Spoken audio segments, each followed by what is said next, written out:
उसको अपनी जानकारियों में से जिन आंकड़ों की मैंने बात की वो छोटे छोटे आंकड़े एंड बुलेट पॉइंट्स निकालने चाहिए और फिर अपनी बात को सूक्ष्म में रखना चाहिए और प्रैक्टिस करके कोशिश ये करनी चाहिए कि हम अपनी बात को सही तरीके से सामने वाले और आई कांटेक्ट बहुत ज़रूरी है। हम आपसे बात कर रहे हैं, हम सबको आप सबको देख रहे हैं, सबसे हम बात कर पा रहे हैं इंक्लूडिंग अ डायस। लेकिन बहुत से लोग ऐसे होते हैं जब वो बात करेंगे तो वो यार ऐसे क्यों नहीं देंगे या वो अपनी बात जल्दी जल्दी बोलेंगे और चले जाएंगे। होता है ना, हमने बहुत बार इस चीज़ को मार्क किया है कि ऐसा होता है, खासतौर से हम महिलाओं में, क्योंकि हम वो कॉन्फिडेंस अपने अंदर नहीं लाते। और मेरी बात अगर आपको सही लग रही हो तो आप ये भी मानती होंगी अच्छी अच्छी वेल एजुकेटेड लेडीज भी स्टेज पर जाकर के दो शब्द सही तरीके से बात नहीं कर पाती, अपनी बात को नहीं कह पाती। इसलिए बहुत ज़रूरी है कि हम इस चीज़ को ध्यान में रखें और इसीलिए अपने स्किल सेट को ज़रूर डेवलप करें। स्किल सेट में तीनों चारों चीज़ें हमारी आती हैं।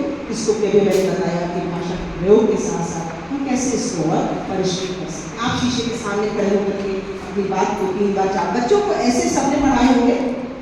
जब सब बच्चों को ऐसे पढ़ाते हैं तो क्या होता है, हम उनको याद करवाते हैं। तो बताते हैं ना, बेटा देखो एक ये इतना बड़ा ग्लोब है, उसके अंदर यहाँ भारत है, यहाँ पर ये है, ऐसे करके हम अलग अलग चीज़ें उनको बताते हैं और उनको याद रहता है क्योंकि आप समझा करके उनको वो बात बताते हैं। इसी माध्यम से बताते हैं, कुछ दिखा के, मैप दिखा के, ग्लोब दिखा करके आप उनको बात बताते हैं। तो अगर हम अपनी बात को भी इसी तरह से याद करें जब हमको बोलना हो कि इसके बाद हमको ये बात कहनी है और ये हमारा सीक्वेंस है बात करने का, तो आप अपनी बात को पूरी तरह से और सही तरीके से कह सकें। और वही बुलेट पॉइंट्स आप तैयार करिए और फिर अपनी बात को रखिए। हमेशा आपका कम्युनिकेशन बहुत स्ट्रॉन्ग और इफेक्टिव है। ये बहुत से लोगों से मिलते हैं। तो जब हम ये बात करते हैं तो ये कहीं ना कहीं ये बताता है कि हमारे कपड़े ही सब कुछ नहीं है हमारी पर्सनैलिटी, लेकिन पर्सनालिटी का एक बहुत अहम हिस्सा भी हमारे कपड़े हैं, हमारी ड्रेसिंग सेंस है। और महिलाओं के बीच में चूंकि बैठे हैं इसलिए 2-3 बातें जो लेडीज से रिलेटेड है बस वही आपसे करेंगे। हम में से बहुत सारे लोग यहाँ साड़ी पहने हैं, हम महिलाएं बैठेंगे इसलिए हम इतना ध्यान नहीं देते। लेकिन जब हम पुरुषों के बीच में जाते हैं तो हमारी 2-3 क्वालिटीज होती हैं। क्या होती है? एक तो हम बार बार ये पल्ला करते हैं, हम सबकी हैबिट है ये कि हम ये पल्ला बार बार ऊपर करते हैं। जब हम अपनी ड्रेसिंग कर रहे हैं तो हमको इस पल्ले को बार बार ऊपर करने की क्या आवश्यकता है? सोच के देखिए, ये क्यों कर रहे हैं? 2-3 चीज दिखाती है, या तो हम बहुत नर्वस है या हम बहुत कॉन्शियस है कि हमने क्या पहना है। साड़ी हमारी नेशनल ड्रेस है, हम नेशनल ड्रेस पहन के बाहर सोसाइटी में हर जगह जाते हैं, उसके बाद भी अगर हमारी ये हैबिट नहीं निकलती, इसका मतलब कहीं ना कहीं हमारे अंदर वो कमजोरी है कि हम अपने ड्रेस से कॉन्फिडेंट नहीं हैं। और ये आपकी पर्सनालिटी का एक बहुत इंपॉर्टेंट पार्ट है। बहुत कम लोग आपको ये बात बताएंगे। दूसरी बात आपको ये बताना चाहूंगी, बहुत से लोगों को आदत होती है पल्ला बार बार खींचने की आदत। आपने देखा होगा ऐसे करके स्ट्रेच करने की आदत होती है। क्यों होती है ये? क्या हम कुछ छुपा रहे हैं? नहीं, हमको छुपा नहीं रहे हैं। फिर हम बार बार पल्ला ऐसे क्यों आगे को स्ट्रेच करते हैं?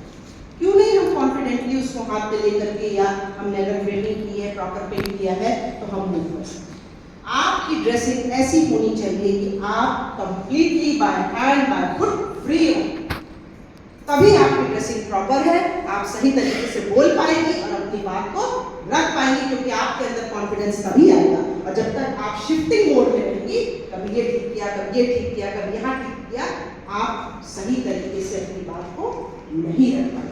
तो इसलिए बहुत आवश्यक है कि हम इस बात पर जरूर ध्यान दें। महिलाओं के बीच में चूंकि कार्यशाला है इसलिए मैंने ये बात कह दी, और अगर आप इस पर ध्यान देंगे तो आप अपने अंदर चेंज देखेंगे। You will see that change, क्या वो चेंज आपके अंदर आया है।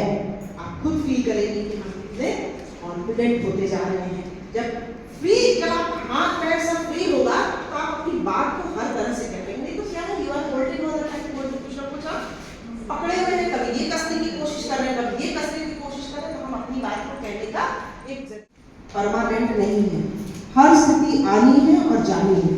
जैसे सुख दुख है वैसे ही आपके दायित्व भी है, आज है और कल नहीं है। तो ये हमको नहीं भूलना चाहिए, क्योंकि हमें रहना इसी समाज में है, अपनी ही बहनों के बीच में रहना है। तो यदि हम इसको कहीं भूल जाएंगे तो आज तो हम उस दायित्व का लाभ उठा लेंगे, लेकिन कल को कोई भी और अन्य सदस्य हमें नहीं पूछेगा।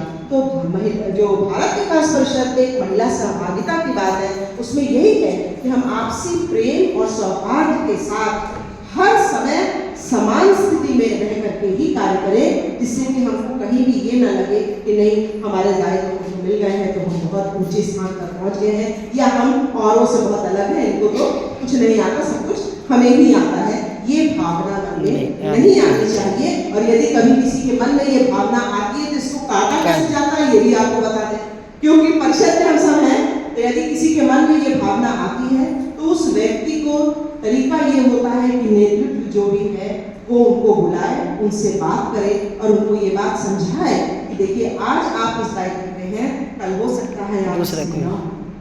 तो इसलिए यदि हमको आगे भी बने रहना है और सबके साथ एक अच्छा सामंजस्य व्यवहार करके रहना है, तो आपको लोग पूछे, याद करें आपके कार्यकाल के लिए, इसलिए बहुत आवश्यक है कि आप समबुद्धि समान रहें हर समय, ये बहुत आवश्यक है। तो बी लेवल हेडेड, इसको हम लोग बोलते हैं लेवल हेडेड, यानी अपने दिमाग को एक बैलेंस तरीके से हमेशा रखिए, न बहुत चढ़ाइए न बहुत उतारिए। ठीक ठीक।